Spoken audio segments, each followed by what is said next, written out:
Ben bu ülkede isyanların, darbelerin, terörün, idamın, üretimden koparılmamızın, eğitimin bozulmasının, idamların, darbelerin,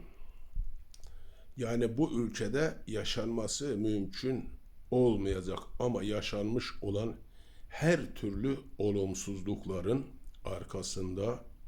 bilerek veya bilmeyerek içeride bölücü Kürtçülerin, Dersimcilerin, hilafet, saltanat, şeriat yanlılarının, bölücü Kürtçülerin, Dersimcilerin ve Ermeni diasporasının kontrolü altına girmiş solcuların olduğunu, dışarıda da bu ülkeyi tekrar işgal etmek için zemin hazırlamaya, bahane oluşturmaya çalışan emperyalist güçlerin olduğunu düşünüyorum.